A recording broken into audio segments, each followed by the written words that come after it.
Welcome to the CPO Rising podcast series brought to you by Products That Count, the world's largest nonprofit community, engaging over 500,000 product managers and chief product officers united by a mission to empower everyone to build products that truly count.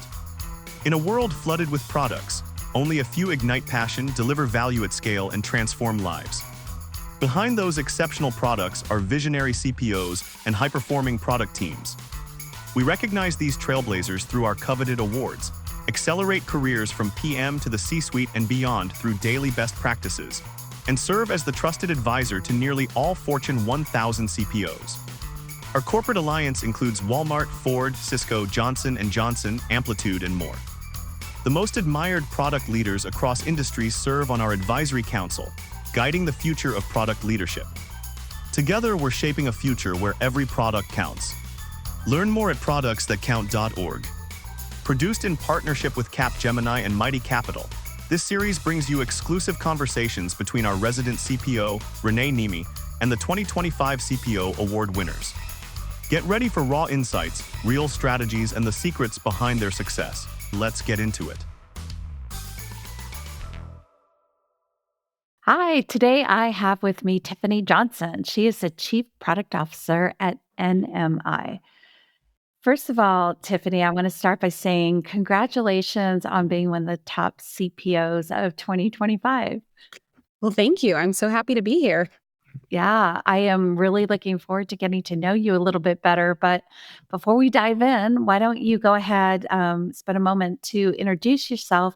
Love to learn a little bit more about NMI and maybe what you do as their CPO and a tad about your journey leading up to this role.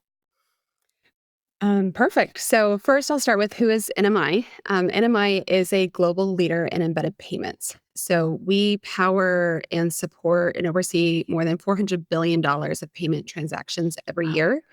And what's unique about NMI is we are actually a B2B to B2C. And it's not a stutter, but we are very much an embedded payments provider where we serve partners who service small and medium-sized enterprises and Main Street merchants to accept and facilitate payments. And we support all of their needs beginning from sign up all the way through transaction acceptance and reporting, settlement, everything they need for their payments journey, because that is the backbone of our economy, right? And how I arrived at NMI, I've been here about 2 years. I was recruited in to be the chief product officer here. I've been in the payments industry almost 20 years now, and my whole career has always been in some form of product type role the whole time. So I've been pretty blessed to have worked with different types of organizations, everything from Big Four consulting. I've been at VC-backed startups. I've been at PE-backed. I've been at publicly traded companies. So I've kind of seen a broad spectrum of sizes of organizations. And I've worked on some really cool products and shipped some cool products. You might have heard of like Apple Cash or Uber Instant Pay, Walmart Family Card. These are just a couple of the products I was fortunate enough to be a part of and launching in my career. So was excited at the opportunity to join NMI as a CPO a couple of years ago. I love it. What a great career story.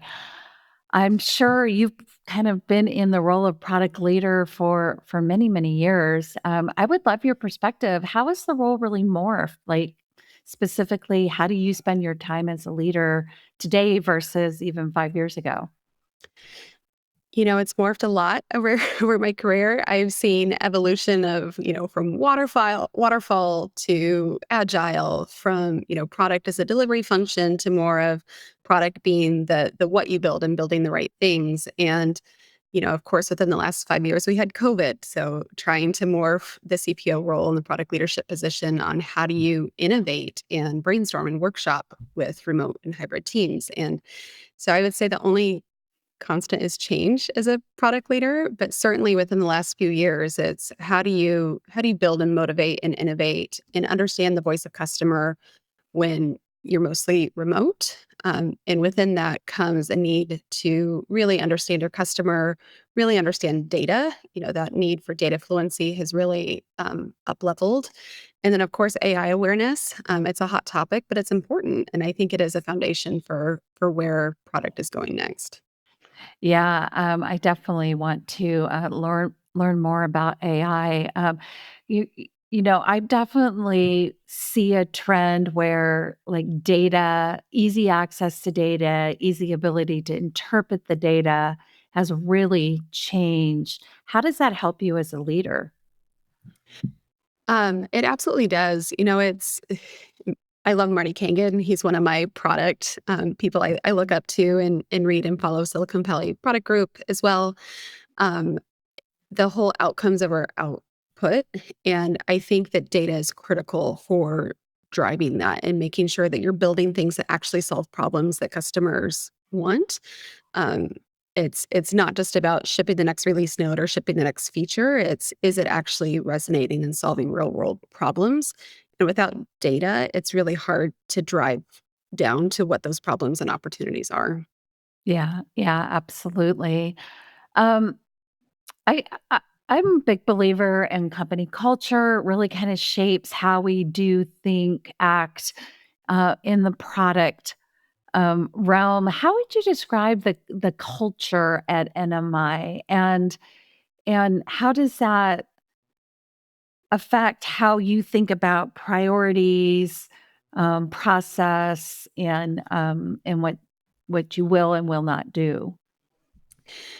It's a great question, and I think, my CEO calls me the air traffic controller of NMI because, as a product leader, you have to be aware of what marketing is doing, what sales is doing, what security is doing, and bringing it all together.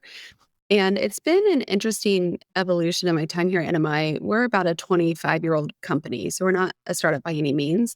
But in a lot of ways, part of why they brought me in was because we were still acting like a startup. It was a lot of ship it and forget it. It was very sales led. Sales has an opportunity, let's solve it and then go on to the next thing.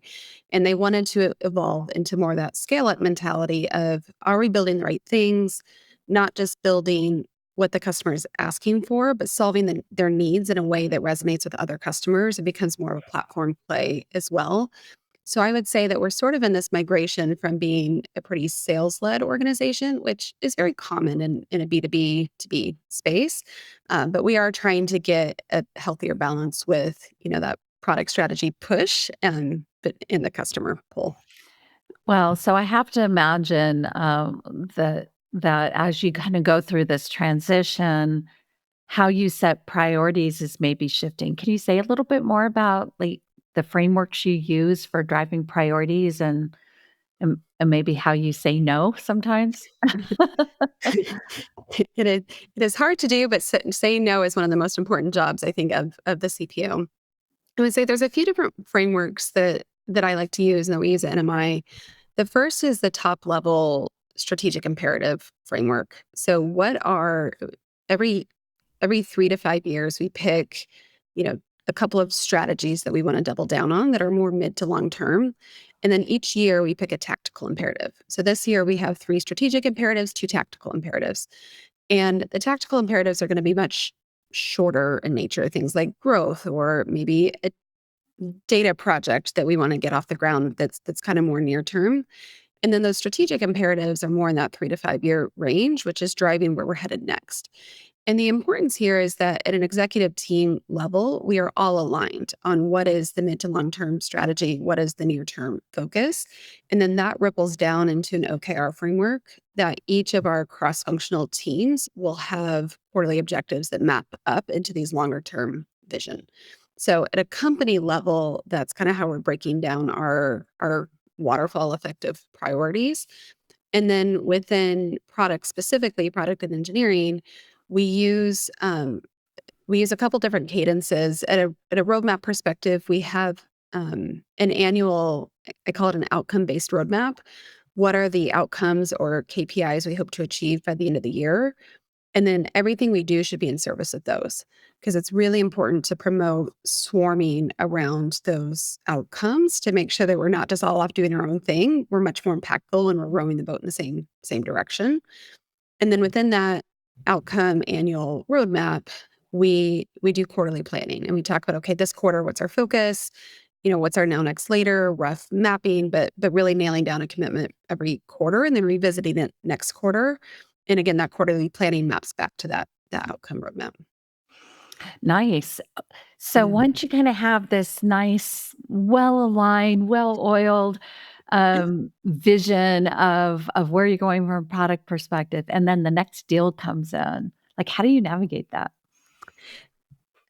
It's you always have it always happens, right? And it's kind of a blessing. We want the sales team to be selling. We want those creative approaches. You don't want to stifle that.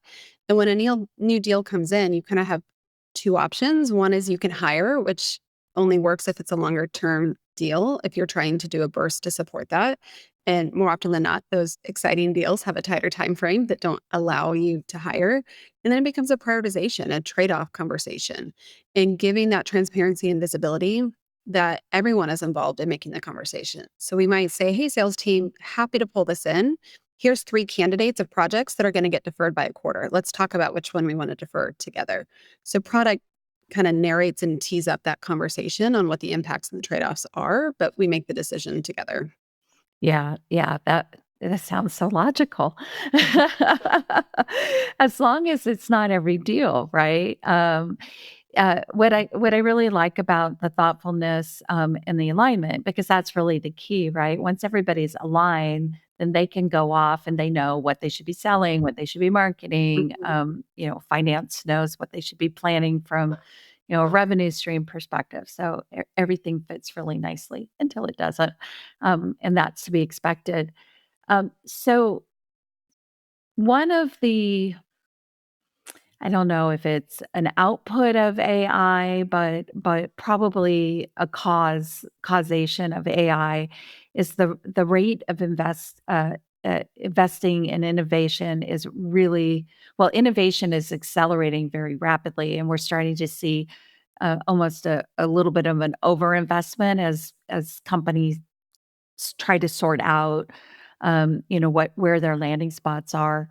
How do you, when you're kind of thinking about, both your tactical roadmap and maybe even your longer term vision, how do you incorporate innovation and make sure that you're investing properly, but maybe not over investing, and and making sure that your company is, not caught blindsided by, another company that's investing more in innovation.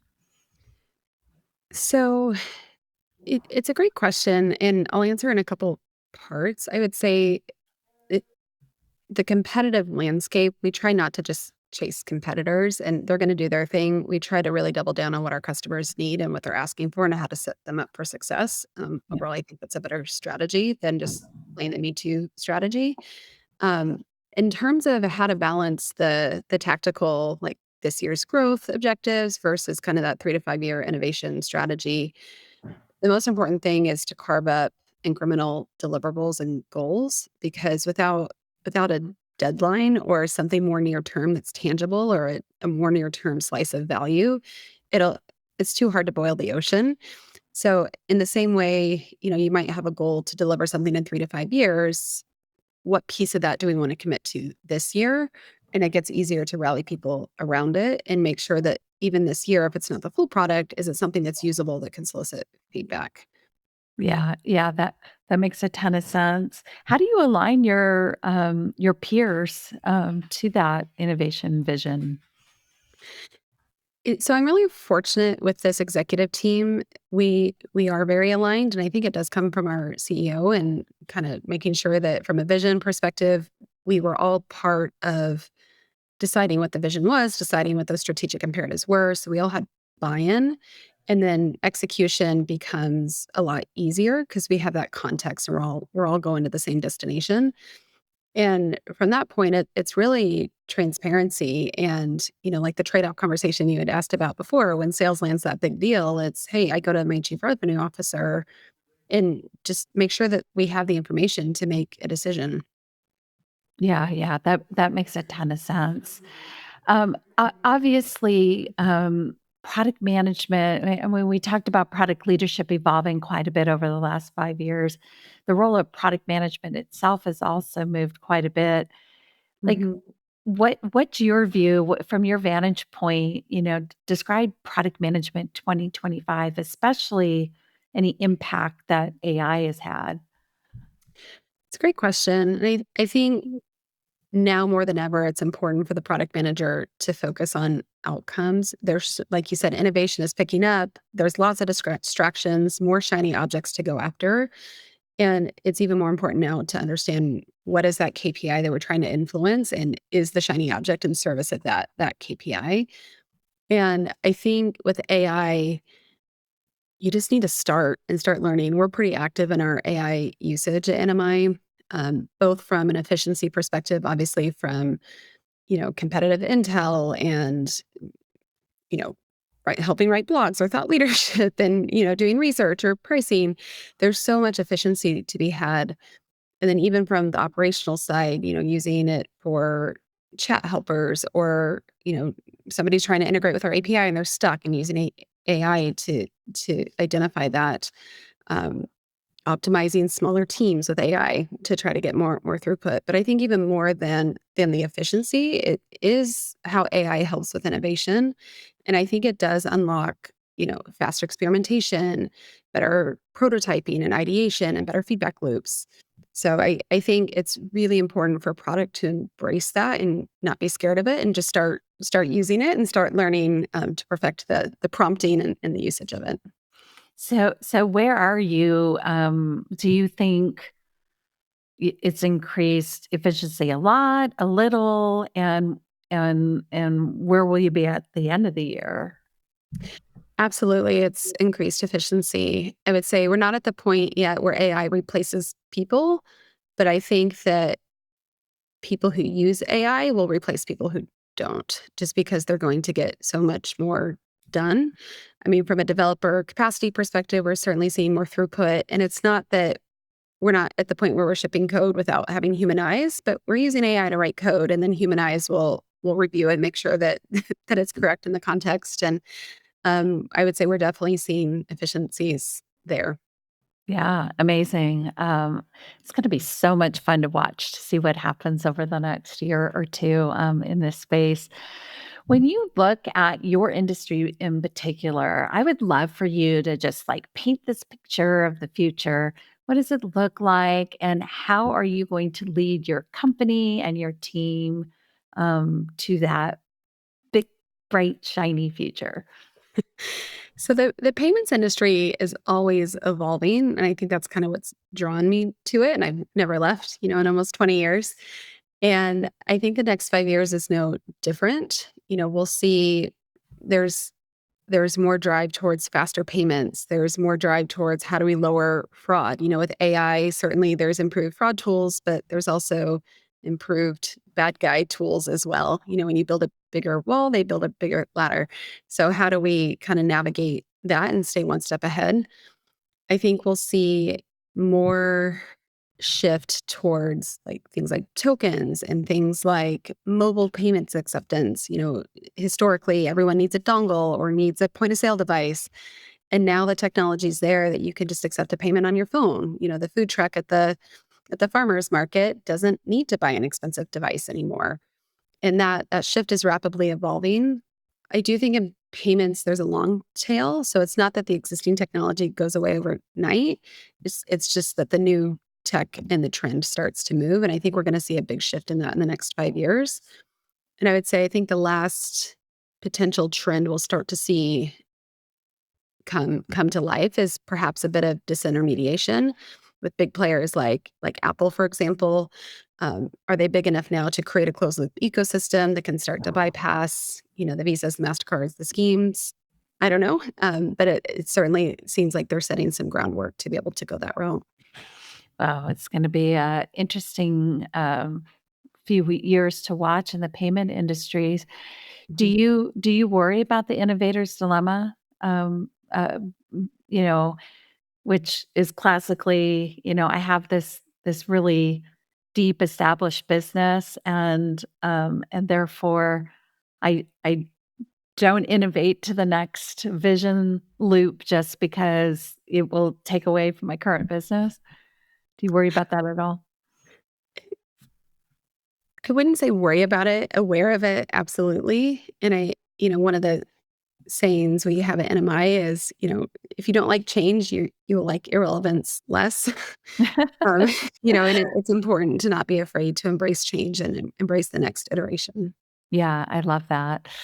Um, you and I were chit-chatting before we started this interview, and I happen to know that you are the spouse, a military spouse, so you've been really forced to figure out kind of that whole leadership equation remotely.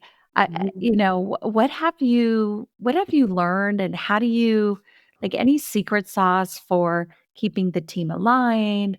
Continuing to develop culture, but all while not being in the same room together.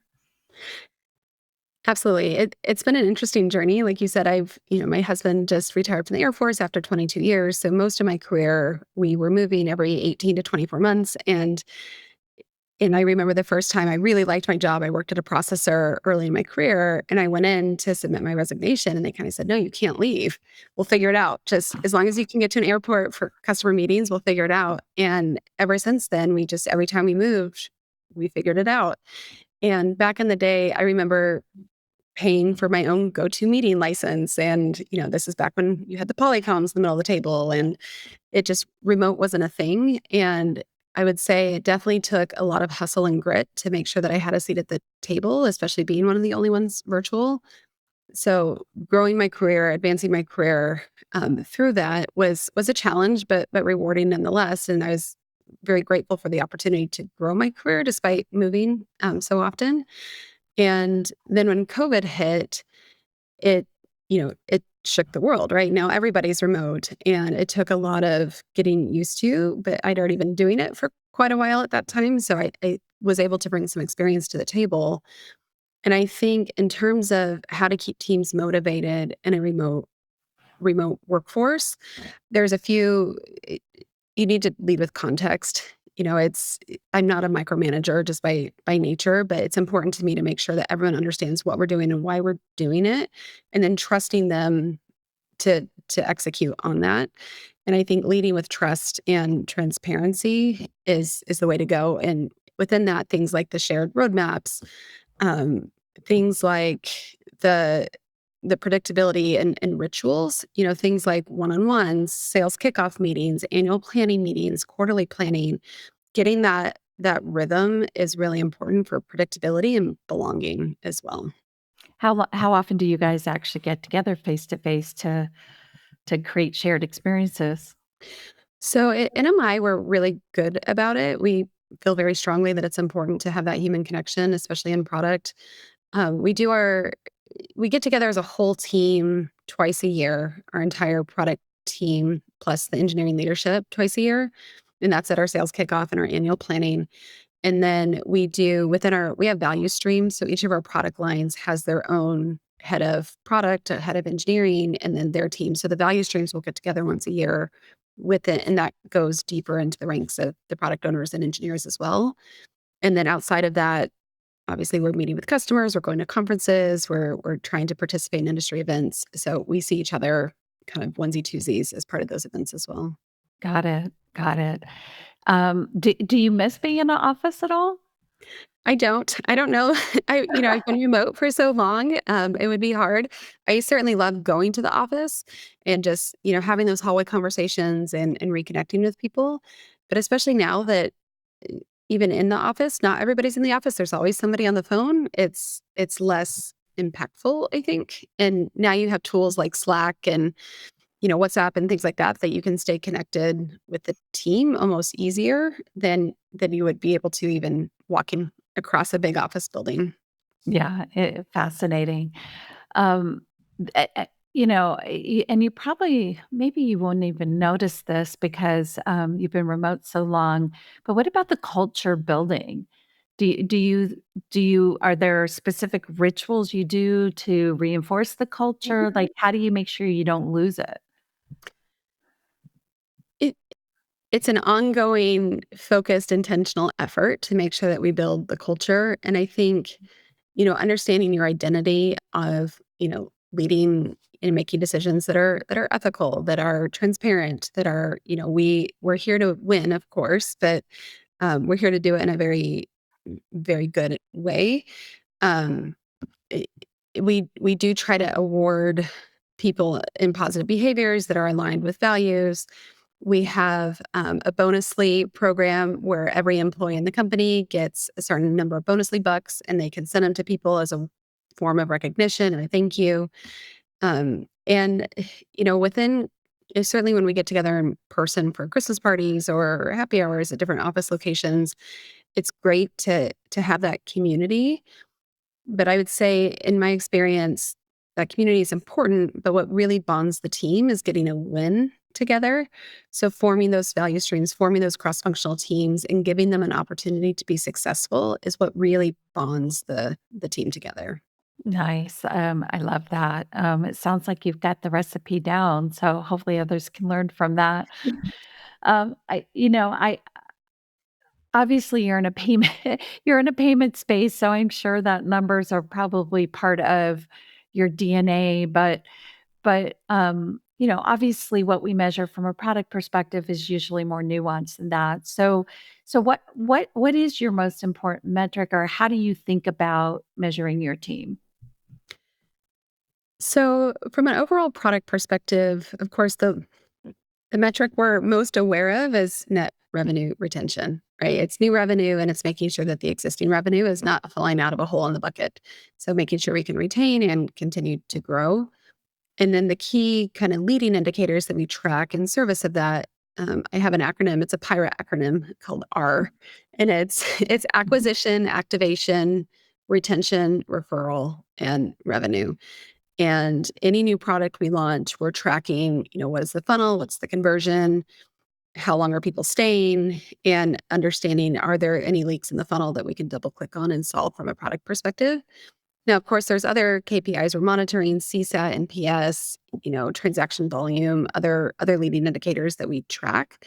But in general, we separate sort of our leading versus lagging indicators. In the net revenue retention is more the company goal, and then the pirate metrics are kind of what product is tracking in service of that company goal. Got it. So what is your management cadence around the metrics? Is this a daily look, a weekly look, a quarterly look?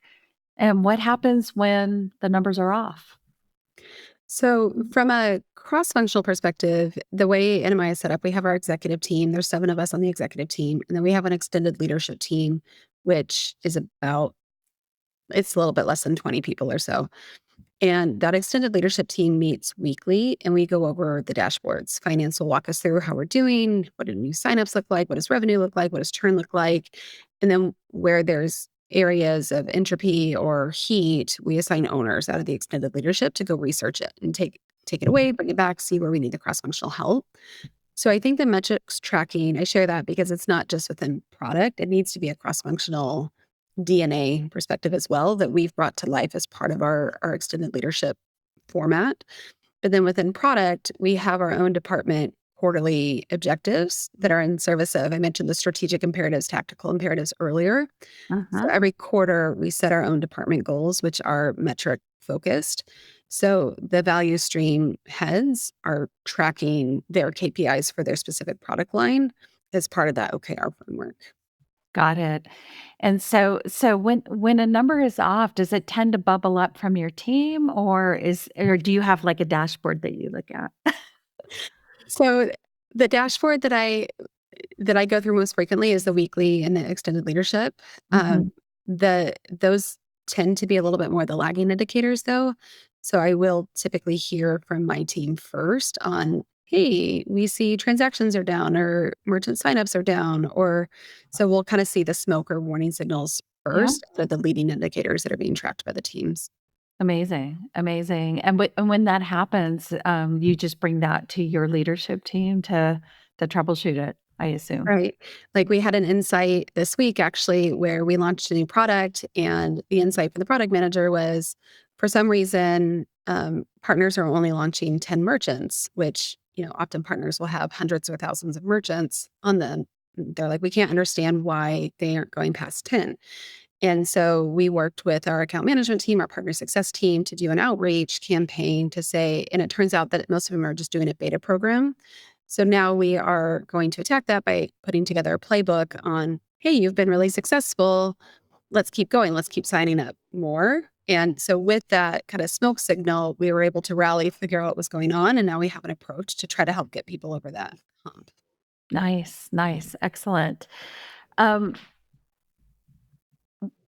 obviously, we're only as good as our team, and I find that a lot of great CPOs have a great recipe for hiring. Like, how do you hire? Like, what's your recipe for hiring great product managers and great product leaders?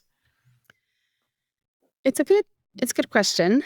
And I would say when I am hiring, I look for two sides. There's kind of the industry expertise side. Do they actually know the product? Do they know the industry, the customers? And then there's the craft. Like how good are they at the craft of product management or product design or whatever area of product they're in? And then your unicorn has both, which in payments tends to be a bit hard. Um, Especially like in a more of a scale up type environment, somebody who can wear lots of different hats and is comfortable with that, but also understands the deep inner workings of payments. And then, you know, beyond that, I do try to look for diversity. If our whole product team looks and sounds exactly the same, we're missing out on a pretty big opportunity to um to meet our customers. I mean, our customers all look different. They're all sound different. They're all different. So the more diversity we have within our product team, we can connect more broadly with our target audience. Yeah, that makes a ton of sense. Um, it's been super insightful. We're now at the point where we have our quick questions and answers Ooh. section. Are you ready? Yes. All right. What makes a great product leader? Um, I think it's so from a characteristic perspective, I think a great product leader is they're empathetic, they're decisive, rapid decision making, and they're always learning. It's somebody who can listen and learn and act boldly, not afraid of making those bold choices, and then I love brings it. other people along for the journey. I love it. All right. What's your favorite tool right now and why? Right now, I would say it's probably Chat GPT. I'm in it all day, every day, whether it's just looking up a quick ask or working on prototyping an idea. I'd say that's my current top of my list. I love it. Well, so this question is a natural then. What is your most insightful question that you've asked ChatGPT recently? There's so many. I would say I was so we're doing an evolution from just sales-led growth to also building out a product-led growth, self-sign-up flow. And it's a bit new to some of the people on the team. So I actually used ChatGPT to build a mock-up. I've never written a line of code of my life, but I was able to build a website with a step through just using ChatGPT and prompting back and forth. That was able to illustrate kind of the vision of where we're headed. Ah, I drop the love it. mic. Amazing. Amazing, amazing. That just shows you how the lines are starting to blur. That's a great example. All right, last question for you. Have you read anything interesting lately?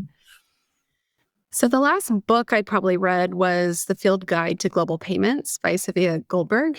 She's a friend in the industry, and it's a great book for anyone learning, basics of payments. But I would say more frequently, I use like Blinkist or Headway or ChatGPT even to summarize some of the classics. I just ride the elliptical, put my headphones in, and have the podcast or whatnot refresh my memory of some of those books we covered many years ago in business school. I love that. I love that. Well, listen, it has been a wonderful conversation with you, Tiffany. You've been so generous with sharing your insights and telling us about your journey. I just want to thank you um, for all that you have shared with us today. Well, thank you for having me. It's been an honor to participate. This is SC Moadi again, founder and chair of Products That Count. Thank you for listening to this episode. If you like what you heard, be sure to leave us a review on your favorite platform, including Spotify and Apple. And please check out our other resources at productsthatcount.org. They're designed to accelerate your product career and make product the most important function in business. Until soon.